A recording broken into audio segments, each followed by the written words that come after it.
अस्सलाम वालेकुम नाज़रीन, आप सियासत.pk देख रहे हैं। आज 14 अगस्त जुमे का दिन और जहां जहां से जो पाकिस्तानी हमारे साथ जुड़ा है, जो पाकिस्तानी हमें दुनिया के जिस जिस कोने से देख रहा है, आप सबको यौम आज़ादी मुबारक। पाकिस्तान आज अपने 79 ईयर्स कंप्लीट कर चुका है और आज़ाद हम कितने, ये सवाल आपके लिए छोड़े चले जाते हैं क्योंकि कायदे आज़म ने 11 अगस्त 1947 को जो एक तकरीर की थी, उस वक्त की कानून साज असम्बली से, उस वक्त की दस्तूर साज असम्बली से, जो भी कहा जाए, उसमें रियासती मकासद, रियासती जिम्मेदारियाँ, आज हमारी रियासत उन पर कितना पूरा उतर रही है और हम आज कितने आज़ाद हैं, कितने नहीं है, ये सवाल आपके लिए छोड़े चले जाते हैं। लेकिन जहाँ जहाँ से जो पाकिस्तानी हमें देख रहा है, उन्हें आज़ादी मुबारक हो। कल 5 अगस्त को एक ऐलान किया गया था, सोहेल आफरीदी ने कहा था कि वो हर चौक को डी चौक बना देंगे और उसके बाद हमने एक इवेंट्स होते देखे पूरे मुल्क में। जिस शख्स को आपने जेल में बंद कर रखा है, जिससे आप सिर्फ मुलाकात इसलिए नहीं होने देते कि लोग कहीं उसके विजन के नाम के ऊपर, लोग कहीं उसका नारा लगाते हुए घरों से बाहर ना आ जाएं। कल सड़कों के ऊपर इमरान खान के नारे लगे, गवर्नर राज की धमकियां भी अब सामने आ रही हैं। लाहौर में कल पुलिस मुकाबला एक जो हुआ, बड़ा एक खौफनाक, वो भी आपके सामने रखेंगे। लेकिन आगाज कल जो एक्टिविटी जिना एवेन्यू ब्लू एरिया इस्लामाबाद के अंदर हुई, वज़ीर आला सोहेल आफरीदी साहब कल अपना वक्त जब पूरा हुआ उनका डियाला जेल के बाहर, तो वो वहां से चले गए, मुलाकात कल भी नहीं करवाई गई। उसके बाद गैर मुतवक्के तौर के ऊपर वो लीड करते हुए एक रैली को ब्लू एरिया पहुंचे, जहां पर उनके स्क्वाड की गाड़ी को तोड़ा गया। अच्छा, ये बड़ा इंपॉर्टेंट है, ये जो 7 फुटेजेस आपके पास चल रही होंगी, ये जो शाहराह है ब्लू एरिया जिसको कहा जाता है, जिना एवेन्यू, ये वही शाहराह है जहां पर 26 नवंबर को कत्लेआम हुआ था। ये वही शाहराह है जहां पर बुशरा बीबी के कंटेनर को आग लगाई गई थी और यहीं पर 26 नवंबर का कत्लेआम जो इस्लामाबाद मैसेकर है, वो भी यहीं पर हुआ था। सो इसकी भी एक अपनी अहमियत हो चुकी है। यहीं पर कल सोहेल आफरीदी ने रैली को लीड किया। लोग बड़ी तादाद में उनके साथ मिलते गए, पाकिस्तान तहरीक इंसाफ के झंडे देखे गए। बड़ा दिलचस्प मंजर ये था कि उसी हाईवे से आप कश्मीर, वो जो जिना एवेन्यू से निकल कर आप अगर कश्मीर हाईवे और इस्लामाबाद हाईवे की जानिब अगर आप बढ़े, इस्लामाबाद हाईवे की जानिब, तो कल एक वहां तकरीब हो रही थी, एक भारी भरकम तकरीब हो रही थी जहां पर सिर्फ 4 वज़ीर आला में से एक वज़ीर आला मौजूद थी और उस तकरीब से दूर दूर तक आवाम का कोई ताल्लुक ऐसा दिखाई नहीं दे रहा था। उसी तकरीब के बाहर कुछ फासले के ऊपर बाहर सड़कों पर आम आवाम थी, आवाम का एक आम सा वज़ीर आला था और इमरान खान के नारे थे। वो वज़ीर आला कौन था कौन नहीं था इसको भी छोड़ दे, आवाम जो नारे लगा रही थी, जो इमरान खान के हक में नारे लग रहे थे, वो थे। सो आप जिस शख्स को कैद करके पिंजरे में रखना चाहते हैं, जैसी हमारी अधूरी सी आज़ादी है, बिल्कुल उसी तरीके से जो आप कैद करके उसको भी पिंजरे में रखना चाह रहे थे, हुआ बिल्कुल उलट है उसके। लोग निकलते हैं, कोई भी इवेंट होता है उसके नारे लगते हैं, लोग उसके हक में बात करते हैं। कल सोहेल आफरीदी जब जिना एवेन्यू पर थे तो इस्लामाबाद पुलिस की जानिब से उनके स्क्वाड की गाड़ी के शीशे भी तोड़े गए। और अच्छा, अली बिन गंडापुर के टाइम तो मुझे याद आ रहा था कि केपी हाउस के ऊपर ही चढ़ाई कर दी गई थी, तो ये तो फिर एक गाड़ी, स्क्वाड की गाड़ी के शीशे तोड़े गए हैं। तो यानी बहुत बहुत कुछ हमारे यहाँ हुआ है। सो सोहेल आफरीदी ने बहरहाल फिर भी समहाउ इसको डी चौक तक समहाउ इसको कह सकते हैं आप लीड किया, क्योंकि वैसे भी 13 अगस्त और 14 अगस्त के दरमियानी शब लोग सड़कों पर होते हैं, लोग निकलते हैं। लेकिन कल जो माहौल पीटीआई ने बना दिया वो एक अच्छी खासी एक्टिविटी में कन्वर्ट हो गया। ये अगर आपके साथ मनाजिर चल रहे हों, स्कर्दू, नारान, कागान, कलाम, लाहौर के मनाजिर, कराची के मनाजिर, मतलब हर तरफ पीटीआई पाकिस्तान तहरीक इंसाफ के सुर्ख और सब्ज झंडों की बहार थी, पाकिस्तानी परचमों के साथ, और इमरान खान के हक में नारे लग रहे थे। सो ये 27 सितंबर का ट्रेलर इसको कहा जा सकता है, क्योंकि उससे पहले ही हो ये रहा है। मुनीर फारूक जो आप जानते हैं आजकल के दौर में सहाफ़ी से ज्यादा एक डाकिया का ही रोल प्ले कर रहे हैं। वो कह रहे हैं जी कि एस्टैब्लिशमेंट समझती है कि एक तो 2022 से लेकर आज तक इस निज़ाम ने डिलीवर किया है, कम ज्यादा पे बहस हो सकती है, बट डिलीवर जरूर किया है। इस वक्त सूरत हाल है, मैं उसमें आपको ये सिर्फ बता सकता हूँ खबर की बुनियाद पर कि इस हुकूमत को आज की तारीख तक हुकूमत एस्टेब्लिशमेंट बोर्ड तस्वर नहीं कर रही और उनके मुताबिक इस निजाम ने 2022 से लेकर अब तक डिलीवर किया है।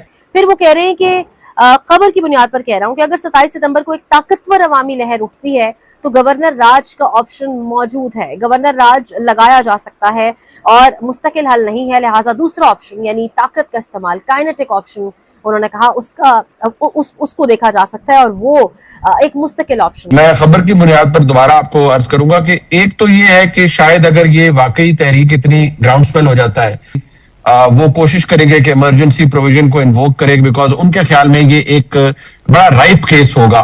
दूसरी जानिब एक तो गवर्नर राज से मामला कंट्रोल करने की कोशिश की जा रही है। ट्रेलर आपने रात को इस्लामाबाद में देख लिया, सोहेल आफरीदी गाड़ी के ऊपर मौजूद थे, पाकिस्तान तहरीक इंसाफ का झंडा उन्होंने निकाला। कुछ फुटेजेस ऐसी भी आई कि पुलिस वाले ने एक कारकुन से झंडा छीनने की कोशिश की, जिसमें सोहेल आफरीदी ने ठीक ठाक गुस्सा भी किया। सो ये होगा क्या, क्योंकि होश के नाखून लिए जाने की तो कोशिश नहीं की जा रही। कश्मीर जो है उसके हालात हमारे सामने, बलूचिस्तान के हालात हमारे सामने, लेकिन फिर भी 27 सितंबर वाले लॉन्ग मार्च को यही पैगामात भिजवाने शुरू कर दिए गए कि हम ताकत से ही डील करेंगे और यही मुस्तकिल हल है। दूसरी जानिब मोहम्मद मालिक के कुछ बड़े इंपॉर्टेंट स्टेटमेंट सामने आ रहे हैं।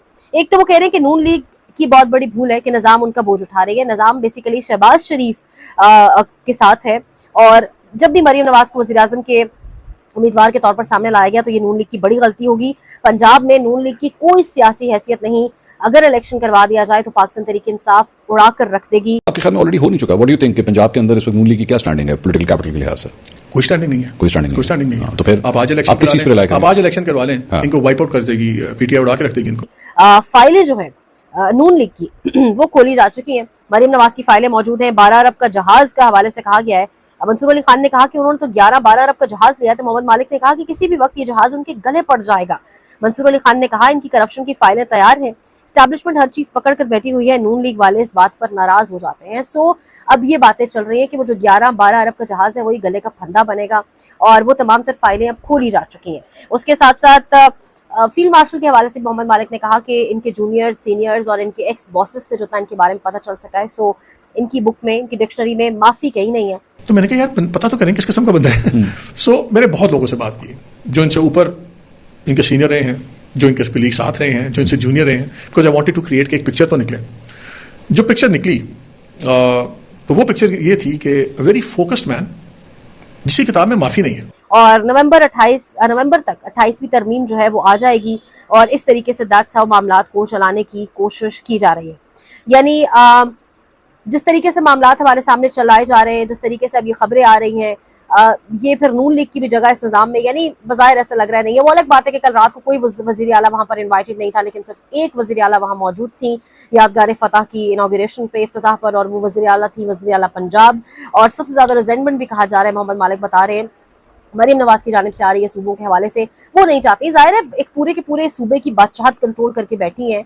ये खानदान आता है, किसी भी जर्नैल से पींगे बढ़ाता है, इनके ताल्लुकात अपने बनाता है, और फिर पूरे के पूरे सूबे पर ये लोग राज करते हैं। दैट्स हाउ पूरे मुल्क के ऊपर भी जो है मरकज में भी ये बैठ जाते हैं। सो ये असूली तौर पर देखा जाए तो प्रिंसिपल स्टैंड सूबे बनने चाहिए। इसीलिए रिजेंटमेंट भी नून लीग की जानिब से, मरीम नवाज की जानिब से आ रही है। ऑब्वियसली वो बादशाहत जो है वो टूट जाएगी, उसका खात्मा हो जाएगा। ये बहरहाल ये मामलात अपनी जगह के ऊपर मौजूद है। दूसरी जानिब आपके सामने रखेंगे, जस्टिस रिटायर्ड मंसूर अली शाह साहब ने एक आर्टिकल लिखा है, और अधूरी आज़ादी के उन्वान से डॉन अखबार में लिखा है। वो कह रहे हैं कि अगर हम ऐसे जज चाहते हैं जो किसी नाइंसाफी पर मबनी हुक्मनामे पर दस्तखत करने से इनकार कर सकें, तो हमें इन्हीं बेंच तक पहुंचने से बहुत पहले तैयार करना होगा। उन्होंने कहा कि अफसरशाही और अपने इदारे की उन्होंने कहा बात करना होगी, क्योंकि सबसे बड़ा नुकसान जर्नैलों या अफसरशाही ने नहीं बल्कि जजों ने पहुंचाया। अदलिया का काम शहरियों की ढाल बनना था। वो वाहिद इदारा जिसका मकसद कानून के बलबूते पर ताकतवर के सामने ना कहना था, लेकिन ये भी अंग्रेज दौर का एक ही तरका थी कि इसके खमीर में वही सोच शामिल थी। अंग्रेज राज में इसने अवाम की नहीं बल्कि हाकिम की खिदमत की। सो मंसूर अली शाह साहब जो अब रिटायर हो चुके हैं, वो कह रहे हैं कि अदलिया ने इस पूरी तबाही जो पिछले 4 साल में हो रही है, इसमें एक बहुत बड़ा रोल अदलिया का था, बहुत बड़ा किरदार अदलिया का था। अफसरशाही और ब्यूरोक्रेसी और जर्नैलों ने तो तबाही फेरी, लेकिन अदलिया का एक बहुत बड़ा किरदार था जिसने अवाम की नहीं बल्कि हाकिम वक्त की खिदमत की और उसके हुक्म के आगे जो है वो सरनगू किया। और आज सिचुएशन क्या है वो हमारे सामने है। हफीजुल्लाह न्याजी, हसन न्याजी के वालिद, और इमरान खान से ऑब्वियसली इनका एक रिश्ता भी है, एक ताल्लुक भी है। उनका एक आर्टिकल सामने आया है। उन्होंने एक तो कहा अहले वतन को यौम आज़ादी मुबारक, कायद-ए-आज़म का पाकिस्तान दफन हो चुका है, इन्ना लिल्लाहि व इन्ना इलैहि राजिऊन। तो वो बता रहे हैं कि हम कोई आज़ाद शाहज़ाद नहीं है। जो कायद-ए-आज़म ने पाकिस्तान बनाया था, जो मैंने आगाज़ में कहा कि उन्होंने तकरीर की थी 11 अगस्त 1947 को दस्तूर साज़ असम्बली से, और उसमें जो रियासत के फ़राइज़ थे वो आज कहीं पूरे होते दिखाई नहीं दे रहे। सो इन्ना लिल्लाहि व इन्ना इलैहि राजिऊन कह रहे हैं हफीजुल्लाह न्याजी साहब। इस पूरी स्टेटमेंट के अंदर जो बड़ी अहम चीज़ है वो लिख रहे हैं कि हसास इदारे के एक अफसर की बारोब आवाज़ आज भी मेरे कानों में गूंज रही है कि 5वां छोड़ 6ठा, 7वां, 8वां बेंच भी आ जाए, तुम्हारे बेटे का केस नहीं सुना जाएगा। ना कोई बेंच सुनेगा, ना फैसला देगा, सिर्फ केस लटकाएगा। मुझे अपने कमजोर सिविलियन होने और अपनी कम मायगी और बेबसी पर शर्मिंदगी है। बता रहे हैं कि उनके बेटे को 13 से 14 अगस्त की दरमियानी एक शब ही जो है उठाया गया था। पहले 2 महीने अगवा रखा गया था, फिर मिलिट्री कोर्ट्स के हवाले कर दिया गया और उस टाइम एक धमकी उन्हें किसी अफसर ने दी, एक हसास अदारे के अफसर ने, और उसने कहा जितने मर्जी बेंचेस लगवा लो, जो करवा लो, केस तुम्हारा नहीं सुना जाएगा। अगेन हम कितने आज़ाद हैं, ये सवाल आपके लिए छोड़े चले जाते हैं। जाते जाते कल बड़ा एक अफसोसनाक वाकया हुआ। वाकया लाहौर के अंदर हुआ। लाहौर के इलाके बदामी बाग और नवा कोट में पुलिस के ऊपर फायरिंग की गई थी और पुलिस के जो 3 एहलकारों को शहीद किया गया था बाप और बेटे की जानिब से, उनको मुरीद के अंदर जो है वो एक ये फुटेज सामने आई है जिस वक्त उनको मारा गया है, जिस वक्त उनको कत्ल किया गया है, जिस वक्त ये तमाम तर वाकया हुआ उससे चंद लम्हे, चंद मिनट पहले की ये वीडियो ये आप देखें। और अब उन दोनों बाप बेटे के हवाले से ये कहा जा रहा है कि उन्हें मार दिया गया है। मजीद आपको अपडेट करेंगे, देखते रहिए Siyasat.pk।